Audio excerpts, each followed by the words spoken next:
Si es que la semana se te pasa volando y la contingencia te sobrepasa, es porque necesitas un flash noticioso, un nuevo ranking de las noticias que marcaron la semana en rápido, simple y dinámico. Todo lo que necesitas saber te lo contamos aquí en un flash noticioso.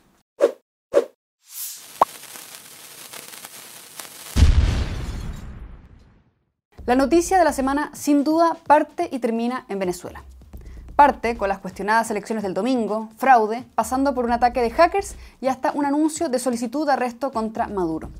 Ya veremos qué pasa, porque usted sabe que esta gente es como los gatos, siempre caen parados. Pero bueno, ¿cómo llegamos a esto? El Consejo Electoral de Venezuela, controlado por Maduro, dio por ganador a Maduro, con un 51,2% de los votos, levantando rápidamente las sospechas de fraude. Y es que al parecer los números no cuadran. La líder opositora, Corina Machado, publicó un portal digital que recopila los resultados, demostrando que del 81% de las actas escrutadas, Edmundo González, el candidato opositor, habría obtenido el 67% de los votos versus el 30% de Maduro. Y hay más pruebas que complican al dictador. El Centro Carter, el único observador independiente acreditado por el chavismo, afirmó que los comicios no cumplieron con los estándares internacionales de integridad electoral y que por lo tanto no pueden considerarse democráticos. Golpe bajo para Maduro. Asimismo, la OEA denunció que las elecciones sufrieron la manipulación más aberrante. En Chile, Boric dijo que no reconocería ningún resultado no verificado y que no rompería relaciones diplomáticas con Venezuela. Mientras que el Partido Comunista Chileno, parte de su gobierno, respaldaba la legitimidad del triunfo de Maduro. De eso ya vamos a hablar después. Pero, ¿qué hay de las denuncias de fraude? Este miércoles, en una sesión extraordinaria, la OEA votó una resolución para exigir al régimen chavista la publicación inmediata de las actas electorales. Sin embargo, el intento fracasó al no obtener los votos suficientes gracias a la abstención de, recuerde estos países y saque sus propias conclusiones, Colombia de Petro, Brasil de Lula y Bolivia de Arce, además de la ausencia de 5 países, entre ellos México de López Obrador. Ahora, el secretario general de la OEA, Luis Almagro, anunció que solicitará una orden de arresto contra Maduro ante la Corte Penal Internacional, a quien acusó de haber cometido un baño de sangre contra los manifestantes tras las elecciones. Pero como le decía, esto está por verse. ¿Cuáles han sido las repercusiones aquí en Chile? Hay preocupación ante una nueva ola migratoria desde Venezuela. La misma ministra del Interior, Carolina Toá, afirmó que hay que prepararse. Mientras que el encargado de migraciones, Luis Taller, dijo que era todavía prematuro pensar en el aumento masivo de inmigrantes venezolanos. Lo cierto es que otros países ya se están preparando y tomando precauciones. Perú, por ejemplo, anunció un refuerzo de su control fronterizo. En Chile, en tanto, Toá descartó cerrar las fronteras y propuso acordar cuotas de refugiados con otros países, tal y como hace Europa. Según el ex jefe del Servicio Nacional de Migraciones, Álvaro Belolio, se estima que cerca de 5 millones de venezolanos podrían salir del país, no simultáneamente, pero sí en los próximos meses. Cuando, ojo, históricamente Chile ha recibido entre el 10 y el 20%. La situación es crítica.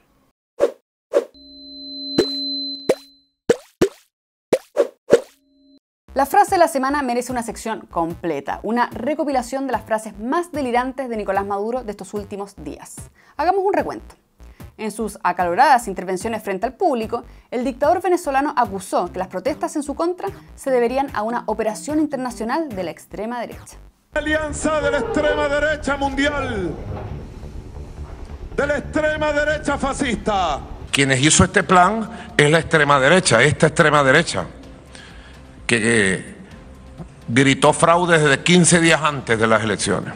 Primera frase delirante, pero la trama continuó desde X, con múltiples enfrentamientos con Elon Musk, el dueño de esta red social. ¿Qué pasó? Tras darse a conocer los resultados de este domingo, Musk tildó a las elecciones de Venezuela como fraudulentas. ¡Qué vergüenza para el dictador Maduro!, dijo el lunes. ¿Y cómo se tomó esto Maduro? Mal. Tanto es así que bautizó a Elon Musk como su nuevo archienemigo y acusó al magnate norteamericano de querer invadir Venezuela. ¿Y la realidad virtual quién la controla? Nuestro nuevo archienemigo, el célebre Elon Musk, que desesperado da la cara y él quisiera venirse con sus cohetes y con un ejército a invadir Venezuela. Musk no quedó indiferente a sus declaraciones y llamó al líder chavista burro, aunque luego pidió perdón por ofender a los burros. Maduro, ya molesto con estos intercambios a través de las redes, decidió trasladar el round a la vida real y desafió al dueño de X a una pelea a combos, invocando incluso a Chávez. Elon Musk, quien se mete conmigo, se seca. Quien se mete con Venezuela, se seca. Elon Musk. ¿Quieres pelea? Vamos a darle, Elon Musk. Estoy listo. Soy hijo de Bolívar y de Chávez. No te tengo miedo, Elon Musk. Vamos a darnos, pues. Donde quiera. Como decimos en Caracas, en los barrios. Si tú quieres, yo quiero, Elon Musk. El aludido aceptó el reto, pero bajo dos condiciones. Si él gana, Maduro renuncia como dictador. Si el dictador gana, el multimillonario norteamericano, lo invita gratis a Marte. Yo pensé que esto se iba a terminar aquí, pero no. Maduro siguió y aceptó el ofrecimiento con una cláusula especial. Él pone la sede del combate en el Poliedro de Caracas. Me aceptó el reto, Elon Musk. ¿Qué dijo Elon Musk? Acepta el reto que yo le hice. Elon Musk, vamos a darnos. Pero vente para acá, en el Poliedro, tú y yo. Si te gano, Elon Musk, te acepto el viaje a Marte. No te das conmigo. El delirio del dictador venezolano continuó, no con su nuevo archienemigo Musk, sino que ahora con Chile. Están en el ataque criminal, han sido capturados. En Nueva Esparta, por ejemplo, todos los que fueron capturados de los destrozos, todos vienen entrenados de Chile y Perú, centros de entrenamiento en Chile y Perú. Quien seguramente se sumará a la lista de archienemigos de Maduro es la organización internacional de hackers Anonymous, quien anunció una guerra cibernética contra el régimen chavista. La organización acusó de fraude en las elecciones y derribó más de 45 sitios web gubernamentales y de partidos políticos afines a Maduro. Al menos se le atribuye a ellos el hackeo. Nosotros, el colectivo Anonymous, estamos unidos contra la tiranía del régimen de Maduro.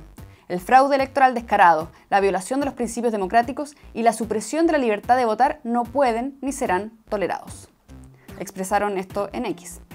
Luego que se reportaron los ataques a las páginas gubernamentales, Anonymous volvió a publicar en X diciendo: a todos los venezolanos que se levantan contra la tiranía, sepan que no están solos. Venezuela no está sola y el cerco se estrecha cada vez más contra el dictador venezolano. La duda es si logrará zafar esta vez o no.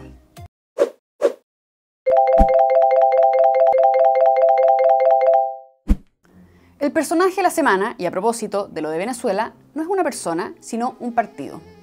Un partido con un largo historial criminal, por lo demás. Yo sé que sabe a qué me refiero. Al Partido Comunista. ¿Por qué hizo noticia esta semana? El Partido Comunista chileno, junto a otros partidos comunistas de la región, lanzaron comunicados en defensa del triunfo de Maduro.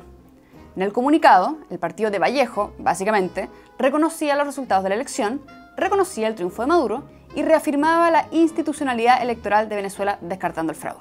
Esto desencadenó un punto de conflicto dentro del oficialismo. Y fue el mismo Boric quien debió salir a dar explicaciones intentando bajarle el perfil a la situación y calificándolo como una mera diferencia de política internacional. Cierto o no, el asunto es que el Partido Comunista se mantuvo firme en su diferencia también en el Senado, al no dar los votos de unanimidad para aprobar un proyecto de acuerdo de la Cámara Alta que denunciaba el fraude electoral en Venezuela. Quien marcó su rechazo fue el senador comunista Daniel Núñez. En la Cámara de Diputados, en tanto, el Partido Comunista se negó a hacer un minuto de silencio por las víctimas de la tiranía de Maduro. Los desencuentros con el PC se dieron sobre todo con la izquierda concertacionista. La comunista Carmen Hertz, por ejemplo, cuestionó al senador Lagos Weber por manifestar su incomodidad de compartir coalición con el PC a raíz de la situación en Venezuela y lo mandó al psiquiatra. Respondo especialmente al senador Lagos Weber, que él no está en un club de amigos, está en una alianza política, así que las incomodidades tendrá que, no sé, conversarla con su psiquiatra a lo mejor. Mientras que en La Moneda, la ministra comunista Janet Jara mandó a callar al ministro Montes, militante del Partido Socialista. Ministra, el ministro Montes planteó sobre la postura del PC que cuesta entender la posición y que hay diferencias profundas entre el socialismo democrático y el Partido Comunista frente a lo que pasa con Maduro. ¿Qué le parece a usted esto?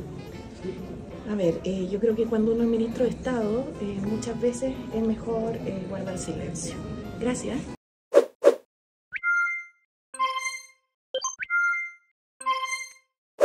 El viral de la semana son registros históricos que nos llegan desde Venezuela y son 3 videos los que me gustaría compartirle. Primero, el derrumbe de estatuas de Chávez por toda Venezuela.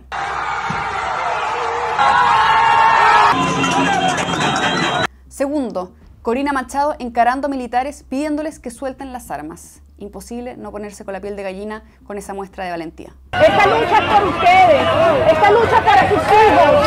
Suelten las armas, suelten las armas. Usted sabe. Esto lo estamos haciendo para unir a Venezuela, para salvar a Venezuela. Usted lo sabe, ustedes lo saben.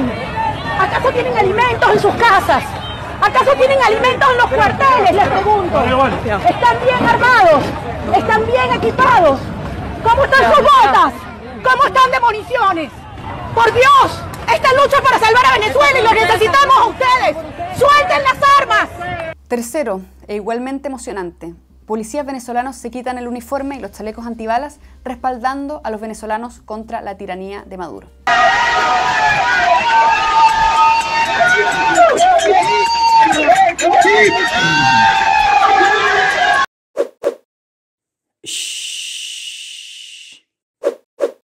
Lo que pasó con Colado esta semana es gravísimo y escuchen con atención porque lo que le voy a contar no se lo dirán los medios de comunicación tradicionales. Tiene que ver con la entrada en vigencia este jueves de una nueva ley, la ley Carín.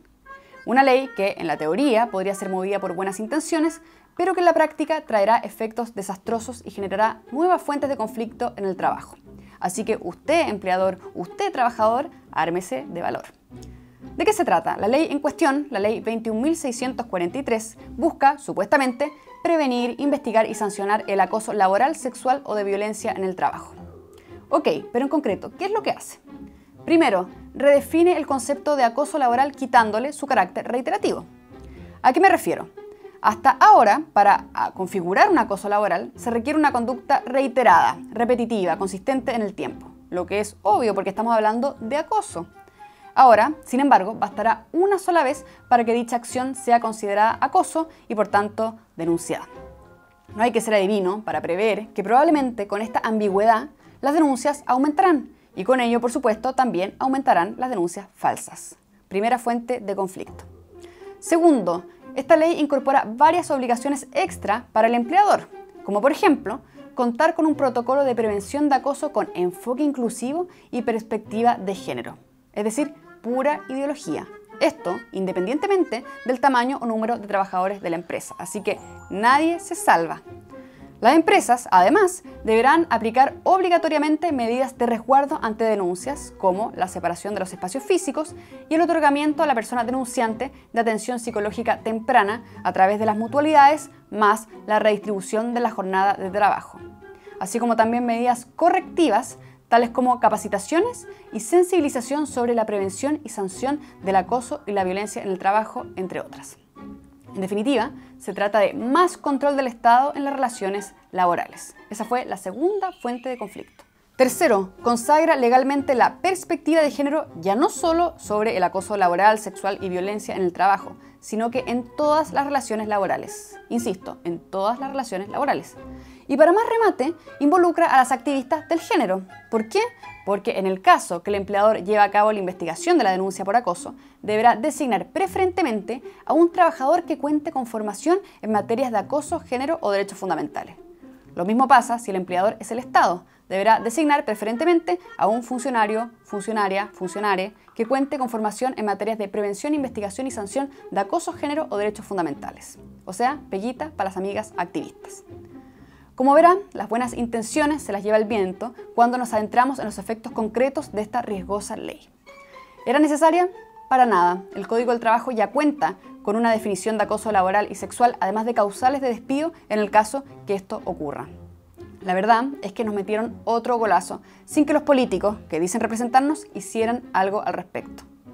Si le interesa conocer esta ley con más profundidad, le recomiendo ver la columna de Rocío Cantuarias, quien ha estudiado minuciosamente el tema, junto con la entrevista que hizo al abogado laboral Juan Antonio Ursúa. Esto ha sido todo por hoy, gracias por informarse con nosotros y si ha llegado hasta el final de este video, le pido un único favor, dos favores más bien. Primero, difundir este video y segundo, hacerse socio de FNM con un monto mensual, el que quiera y pueda, y créame que nos ayudará muchísimo para seguir haciendo nuestro trabajo. Muchas gracias, buen fin de semana y ojo con las lluvias.